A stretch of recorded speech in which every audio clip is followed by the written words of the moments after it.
ഇന്നലെ കണ്ണൂർ കൈതപ്പുറത്ത് ഒരു മധ്യവയസ്കന് വെടിയേറ്റ് മരിച്ച വാർത്ത നിങ്ങളെല്ലാം കേട്ടിട്ടുണ്ടാവില്ല. ഇതിന്റെ വാർത്ത എങ്ങനെയാ വന്നതെന്ന് വെച്ചാൽ, ഈ മരണപ്പെട്ട ആളും ഈ കൊലപാതകയും തമ്മിൽ സാമ്പത്തികമായിട്ടുള്ള പ്രശ്നം ഉണ്ടായിരുന്നു. ഈ മരണപ്പെട്ട ആളുടെ വീട് എടുത്തു കൊടുത്തത്, ചെയ്തിട്ട് എടുത്തു കൊടുത്തത് ഈ കൊലപാതകയാണ്. അപ്പോൾ എന്തോ പൈസ കൊടുക്കാത്തതിന്റെ പ്രശ്നം കൊണ്ടാണ് ഈ കൊലപാതകം നടന്നതെന്നാണ്. ഒരു ഉണ്ടയല്ല. ആ വീടിന്റെ കരാറെടുത്തത് ഈ കൊലപാതകം എന്നാൽ അത് വേറൊരാളാണ്. ഇതിന്റെ കഥ എന്ന് പറഞ്ഞാൽ വേറെയാണ്. ഞാൻ ഇതിലെന്താ രാഷ്ട്രീയം പറഞ്ഞ് നിങ്ങൾ വിചാരിക്കണം. ഈ രാഷ്ട്രീയത്തിന് കൃത്യമായിട്ട് സ്ഥാനമുണ്ട്. ഈ മരണപ്പെട്ട ആള് അവിടുത്തെ BJPന്റെ പ്രാദേശിക നേതാവാണ്. ഈ മരണപ്പെട്ട ആളുടെ ഭാര്യയുണ്ട്. ഒരു കണ്ണൂർ ജില്ലാ കമ്മിറ്റി, BJPന്റെ ജില്ലാ കമ്മിറ്റി അംഗമാണ്. ഈ കൊലപാതകിയും ഈ ഭാര്യയും തമ്മിൽ നല്ല ബന്ധമുണ്ട്. അതെങ്ങനെ ഈ ബന്ധം എന്ന് പറഞ്ഞാൽ, ഇപ്പോഴത്തെ ഒരു കലാപരിപാടി ഉണ്ടല്ലോ, പൂർവ്വ വിദ്യാർത്ഥി സംഗമം. ഇവർ രണ്ടാളും, ഈ കൊലപാതകിയും ഈ മരണപ്പെട്ട ആളുടെ ഭാര്യയും ഒരുമിച്ച് ഒരേ സ്കൂളിൽ പഠിച്ചാണ്. പിന്നെ ഈ പൂർവ്വ വിദ്യാർത്ഥി സംഗമത്തിൽ ഉടായ്പ പരിപാടി ഇവർ വീണ്ടും കണ്ടുമുട്ടി. അവിടെ അവരുടെ പഴയ പ്രണയം വീണ്ടും പൊട്ടിമുളച്ചു കഴിഞ്ഞാൽ ഭയങ്കര ഭീകരമായി പൊട്ടിമുളച്ചു. ഇത് കുറച്ച് കഴിഞ്ഞപ്പോൾ ഭർത്താവ് പറഞ്ഞപ്പോൾ ഇതിന് തടസ്സം നിന്നപ്പോൾ ഇതെന്തെല്ലോ പ്രശ്നമായി നാട്ടുകാർ ഇടപെട്ട് ഇത് നിർത്തലാക്കാൻ നോക്കി. പക്ഷെ എന്നാലും ഇതിന്റെ പ്രശ്നങ്ങൾ ഇങ്ങനെയുണ്ട്.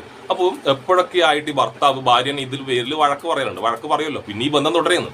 വഴക്ക് പറഞ്ഞപ്പോൾ ഈ ഭാര്യ തൻ്റെ ഈ അവീത കാമുകനോട് ഈ കാര്യങ്ങൾ കൃത്യമായിട്ട് പറഞ്ഞു കൊടുക്കുന്നുണ്ട്.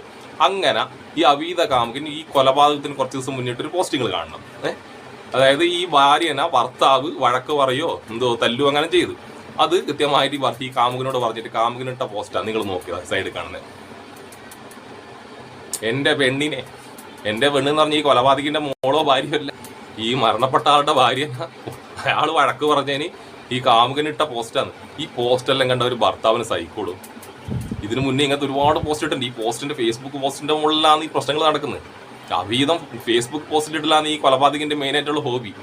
ഇത്ര പാവ അയാൾ BJP നേതാവായിക്കോട്ട് എത്ര സങ്കടമായിട്ടുണ്ടാവും.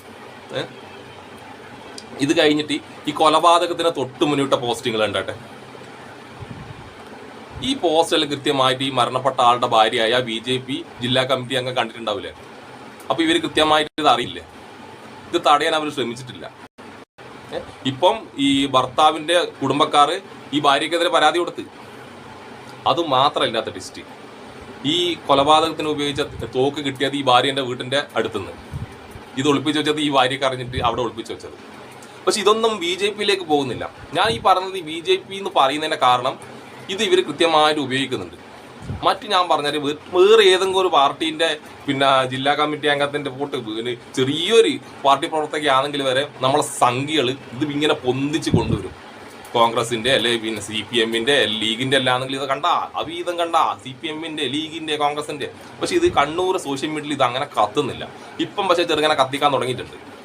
ഇത് ഒളിപ്പിച്ച് വെക്കാൻ നോക്കുമ്പോൾ ഇത് കുറച്ചും കൂടി നല്ല ഭീകരമായിട്ട് പൊട്ടുക. അങ്ങനെ പൊട്ടുന്നുണ്ട്. നമ്മളെ മാധ്യമങ്ങൾ സാധാരണ ചെറിയൊരു അവീതം കിട്ടിക്കഴിഞ്ഞാൽ അത് കുത്തിപ്പൊക്കി കൊണ്ടുപോകുന്നത്. പക്ഷെ മാധ്യമങ്ങൾക്ക് വരെ ഇതിൽ ഇടപെടാൻ ഭയങ്കരമായിട്ടൊരു പേടിയുണ്ട് കേട്ടാ. അത് BJP വരുമ്പോഴുള്ള കൃത്യമായിട്ടുള്ള മാധ്യമങ്ങളെ സ്ഥിരം ഇത് കളിയാണിത്. പക്ഷെ ഞാൻ ഇപ്പോൾ കണ്ണൂർ ജില്ലയിലെ സോഷ്യൽ മീഡിയയിൽ കറക്റ്റായിട്ട് ഇത് കൃത്യമായിട്ട് കുത്തിപ്പോക്കാൻ തുടങ്ങി. ഇത് ശരിക്കും പറഞ്ഞാൽ ഭാര്യയ്ക്ക് പങ്കുണ്ടെങ്കിൽ കൃത്യമായി തെളിയണം. ഭാര്യനെ അറസ്റ്റ് വരെ ചെയ്തിട്ടില്ല. മറ്റേ ഇപ്പം മദ്യലഹരിയിലാന്ന് പറയുന്നത്. എന്ത് മദ്യലഹരിയിൽ? നല്ല കവാക്കുറ്റി അടി കൊടുത്തണ്ടല്ലോ. അവൻ്റെ മദ്യലഹരി ഇങ്ങനെ പമ്പ കടക്കും. BJPക്കാർ തന്നെ നോക്കിയാട്ടെ, ഒരു BJP പ്രാദേശിക നേതാവ് മരണപ്പെട്ടൊരു BJPക്കാർക്കും വലിയ തിരക്കില്ല. ഈ പ്രാദേശിക നേതാവിനെയും കാട്ടി വലുതാണ് ഈ ഭാര്യ. അപ്പം ഭാര്യ ജില്ലാ കമ്മിറ്റിയാണ് BJPന്റെ. അപ്പം പ്രാദേശിക നേതാവിന്റെ കൊലപാതകം തെളിയിക്കാൻ വേണ്ടി നല്ലോണം മെനക്കെട്ട് കഴിഞ്ഞാൽ BJPന്റെ ജില്ലാ കമ്മിറ്റി അംഗമായ ഭാര്യ കണിയും.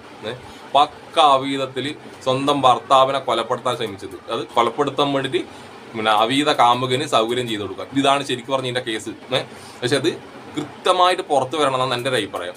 ഭാര്യക്ക് പങ്കില്ലെങ്കിൽ പുറത്ത് ഒഴിവാക്കട്ടെ. പക്ഷേ കൃത്യമായിട്ട് ഈ ഫേസ്ബുക്കിൽ ഈ പോസ്റ്റ് ഇടുമ്പോൾ, സ്റ്റാറ്റസ് ഇടുമ്പോൾ, വാട്സപ്പിൽ സ്റ്റാറ്റസ് ഈ ചങ്ങായി ഇടലുണ്ട്. അതിൽ കൃത്യമായിട്ട് ഈ ഭാര്യ കണ്ടിട്ടുണ്ടാവില്ലേ? ഈ തോക്ക് ഈ ഭാര്യൻ്റെ വീട്ടിൽ നിന്ന് കിട്ടും ചെയ്യുന്നു. അപ്പോൾ കൃത്യമായിട്ട് ഈ രണ്ടാൾ അറിഞ്ഞിട്ടുള്ള കൊലപാതകമാണ്. ഇതിൽ എന്തിനി BJPക്കാർ എങ്ങനെ ഇടപെട്ട് കഴിഞ്ഞാലും ഇത് തെളിയിക്കണം. ആ ഭാര്യൻ്റെ ഫോട്ടോയിലുണ്ട് നമ്മുടെ, പക്ഷെ അതൊന്നും ഇപ്പം നിലവിലിടുന്നില്ല. അപ്പം ഇതാണ് സത്യാവസ്ഥ. അല്ലാണ്ട് ഒരു സാമ്പത്തിക പ്രശ്നമല്ല. ഇങ്ങനെ അവീത കഥയാണ്, നല്ല പക്ക അവീതം. ഓക്കെ.